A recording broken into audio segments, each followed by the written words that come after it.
Movie की starting में हम देखते हैं एक मिनी ट्रक ड्राइवर को जिसकी ट्रक से एक हिरन का एक्सीडेंट हो जाता है। उस वक्त उस हिरन को देखकर ऐसा लग रहा था कि जैसे वो मर गई हो, लेकिन थोड़ी ही देर बाद वो हिरन अजीबोगरीब तरीके से मूवमेंट करके उठ जाती है और उसकी आइस नॉर्मल तो बिल्कुल भी नहीं लग रही थी। इसके बाद हम एक आदमी को देखते हैं जो एक बहुत बड़ी फर्म का मैनेजर होता है। उसका नाम था सीक वो और कुछ समय पहले ही उसकी डिवोर्स हो चुकी थी, जिस वजह से वो अपनी छोटी बेटी का ठीक से ख्याल भी नहीं रख पाता था। अगले दिन उसकी बेटी सुवान का बर्थडे होता है और अपने बर्थडे पर उसकी बेटी जिद करती है कि वो उसे उसकी मदर से मिलवाने बुसान लेकर जाए और वो थोड़ा सोचने के बाद अपनी बेटी की बात पर एग्री भी हो जाता है और दोनों बाप बेटी अगले दिन एक ट्रेन पकड़कर बुसान के लिए चल पड़ते हैं। उस ट्रेन में और भी बहुत ज्यादा लोग थे, जिनमें एक वर्किंग क्लास हस्बैंड सेंगवा, उसकी प्रेग्नेंट वाइफ संग जियोंज और उनके अलावा एक हाई स्कूल बास्केटबॉल टीम भी थी। और जैसे ही ट्रेन का डोर ओपन होता है तभी एक लड़की उस ट्रेन के अंदर आ जाती है जिसके पैर पर किसी के काटने का निशान था और देखते ही देखते कुछ ही देर में वो लड़की एक भयानक रूप ले लेती है,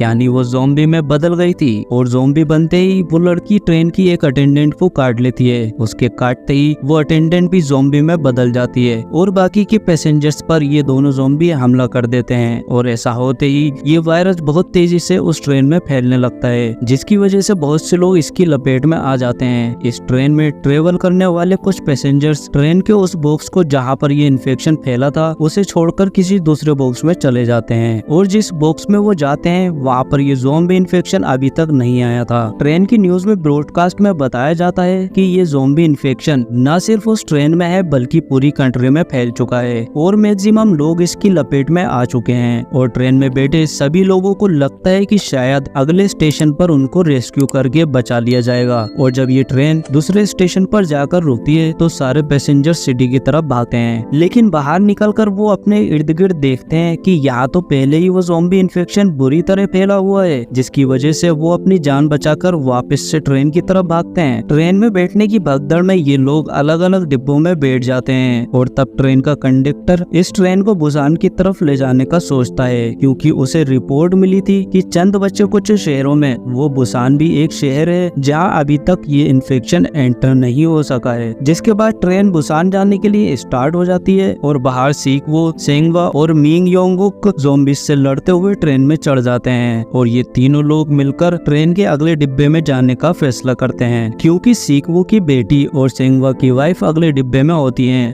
जिसके बाद वो बहुत सारे ज़ॉम्बीज का सामना करते हुए अपनी जान बचाकर दूसरे डिब्बे में आ जाते हैं। अगले डिब्बे में और भी बहुत सारे लोग थे जो वहाँ पर सेफली बैठे हुए थे और जब ये तीनों बड़ी मुश्किल से किसी तरह उस डिब्बे तक पहुंच जाते हैं तो सेल्फिश सीओओ योनसुक उन्हें अंदर आने नहीं देता। उसका मानना था कि ये लोग भी उस इन्फेक्शन का शिकार हो चुके हैं। योनसुक सभी पैसेंजर्स को भड़काता है और सारे पैसेंजर्स उसकी बातों में आकर उन लोगों को अंदर नहीं आने देते। और ज़ॉम्बीज की इस फाइट के दौरान सेंगवा और मिरयोंगो खुद को उन ज़ॉम्बीज के आगे सेक्रीफाइस कर देते हैं, ताकि इस दौरान बाकी बचे चारों लोगों को ये मौका मिल सके कि वो दरवाजा खोलकर सेफ बॉक्स में चले जाएं। अंदर आ जाने के बाद योनसुक उन चारों लोगों को चैम्बर में आइसोलेट करता है, ताकि अगर ये इन्फेक्शन का शिकार हो चुके हों तो बाकी लोग इस इन्फेक्शन से बच सकें। दूसरी तरफ उन पैसेंजर्स में एक लेडी इनगिल, जो कि काफी अपसेट थी क्योंकि उसकी सिस्टर अब एक ज़ॉम्बी बन चुकी थी, और तब वो जानबूझकर उस दरवाजे को खोल देती है जहाँ पर वायरस से इन्फेक्टेड लोग थे। और बस ऐसा होते ही वहाँ तबाही मच जाती है और वो सारे ज़ॉम्बीज उस डिब्बे में घुस जाते हैं और बचे हुए सभी लोगों पर हमला कर देते हैं, जिससे सभी लोग ज़ॉम्बी में बदल जाते हैं और बचते हैं सिर्फ वही लोग जिन्हें चैम्बर में आइसोलेट किया गया था,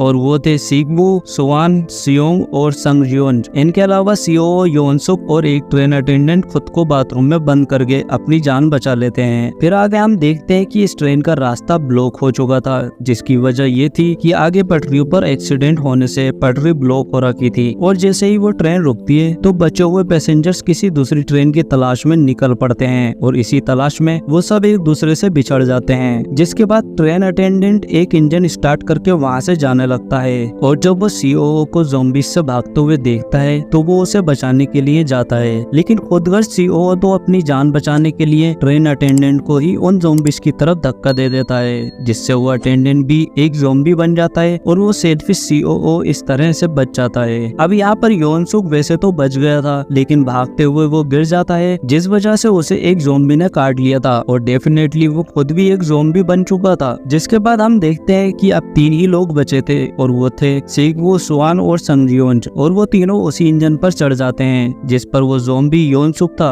और वो सीगवू पर हमला कर देता है। लेकिन इस फाइट के दौरान ज़ॉम्बी योनसुक उसे काट लेता है। अब सीगवू यहाँ पर समझ जाता है कि वो जल्द ही एक ज़ॉम्बी में बदल जाएगा। ये सोचकर वो अपनी बेटी स्वान और संगजियोंज को इंजन वाले रूम में बंद करता है और जाने से पहले वो अपनी बेटी से अपनी लाइफ के लास्ट वर्ड्स कहता है और बाहर आ जाता है। जिसके बाद वो भी अब पूरी तरह ज़ॉम्बी में बदल जाता है। यहाँ पर सीगवू उन मोमेंट्स को याद करता है जब उसकी बेटी बिल्कुल छोटी सी थी और उसने उसे अपने हाथों में उठाया था। उसके बाद वो उस ट्रेन से कूदकर खुद को मार देता है और अब ट्रेन फाइनली बुसान पहुंच जाती है। जिसके बाद ये दोनों वहाँ उतरते हैं और ये 2 लोग ही थे जो सरवाइव कर गए थे। वो दोनों आगे की तरफ जाते हैं जिसकी दूसरी तरफ कुछ सोल्जर्स थे और ये सोल्जर्स बॉर्डर को ज़ॉम्बीज से सेव कर रहे थे और उन दोनों को देखकर वो समझते हैं कि शायद ये दोनों भी ज़ॉम्बीज हैं और बस वो उन दोनों को शूट करने ही वाले होते हैं कि तभी उन्हें स्वान के सॉन्ग की आवाज आती है, जिससे वो समझ जाते हैं कि ये कोई ज़ॉम्बीज नहीं बल्कि सर्वाइवल ह्यूमन है। स्वान वही सॉन्ग गा रही होती है जो वो हमेशा से अपने फादर के लिए गाना चाहती थी, लेकिन आज वो अपने फादर की डेथ के बाद उनको याद करके ये गाना गा रही थी। और इसी के साथ ये मूवी यहीं एंड हो जाती है। दोस्तों मैं मिलता हूँ आपसे नेक्स्ट वीडियो में, तो वीडियो को लाइक, कमेंट, शेयर जरूर करें और चैनल को सब्सक्राइब करके बेल आइकन जरूर प्रेस करें।